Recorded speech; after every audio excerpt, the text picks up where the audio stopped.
कल्याण डोंबिवली महापालिकेच्या नवनिर्वाचित नगरसेवकांसाठी उद्या विशेष सभेचं आयोजन करण्यात आलं आहे। कल्याण डोंबिवली महापालिकेच्या मुख्यालयातील या स्वातंत्र्यवीर विनायक दामोदर सावरकर सभागृहामध्ये या विशेष सभेचं आयोजन करण्यात आलं आहे। एकंदरीत आपण जर पाहिलं तर कल्याण डोंबिवली महापालिकेच्या निवडणुकीमध्ये महायुतीला स्पष्ट बहुमत मिळालं होतं। शिवसेनेचे 53 तर भाजपचे 50 नगरसेवक निवडून आले। त्यानंतर महापौर कोण याबाबत संभ्रम कायम होता, सस्पेन्स कायम होता। मात्र गेल्या 3 दिवसांपूर्वी शिवसेनेकडून हर्षाली थविल चौधरी यांनी महापौर पदासाठी उमेदवारी अर्ज दाखल केला आहे, तर भाजपकडून राहुल दामले यांनी उपमहापौर पदासाठी उमेदवारी अर्ज दाखल केला आहे। एकंदरीतच या दोघांचाही एकमेव अर्ज असल्याने हे दोन्ही बिनविरोध आहेत। मात्र यावर उद्या या विशेष सभेमध्ये शिक्कामोर्तब होणार आहे। याच सभागृहात होणाऱ्या सभेमध्ये बहुमत चाचणी होणार आहे। त्यानंतर या दोघांची देखील अधिकृत घोषणा होणार आहे। त्यामुळे एकंदरीतच महापालिकेने या सभागृहात आपण या ठिकाणी पाहिलं तर साफसफाईची कामं देखील हाती घेतली आहे। गेल्या 7 ते 8 वर्षापासून हे सभागृह नगरसेवक नसल्याने बंद होतं, प्रशासकीय राजवट असल्याने या ठिकाणी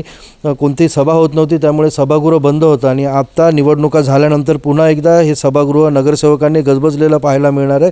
या पार्श्वभूमीवर ज्या विशेष सभेचं आयोजन केलं त्यामुळे एकंदरीतच नवनिर्वाचित सदस्यांच्या स्वागतासाठी महापालिकेने देखील जय्यत तयारी अशी केलेली पाहायला मिळते। हे जे सभागृह, या सभागृहाचं देखभाल दुरुस्ती देखील करण्यात आली। त्याचप्रमाणे आठवड्याभरापासून महापालिकेने या सभागृहाचं काम सुरू केलं होतं। आज या सभागृहाचं काम हे अंतिम टप्प्यात आपण या ठिकाणी पाहू शकता की एकंदरीतच या सभागृहाची सध्या साफसफाई या ठिकाणी कर्मचारी करताना पाहायला मिळतात। याच पार्श्वभूमीवर या पालिका मुख्यालयातील खालच्या मजल्यावर असलेल्या महापौर तसेच उपमहापौर दालनाची देखील साफसफाई तसेच देखभाल दुरुस्तीचं काम हाती घेतलं। एकंदरीतच उद्या सकाळी 10:30 ते 11च्या सुमाराच्या विशेष सभेचं आयोजन करण्यात आले। त्यामुळे नक्कीच उद्या हे सभागृह या नगरसेवकांनी गजबजलेलं पाहायला मिळणार आहे। अभिजित देशमुख, जिल्हा वार्ता, कल्याण। जिल्हा वार्ता, जनतेचा आवाज।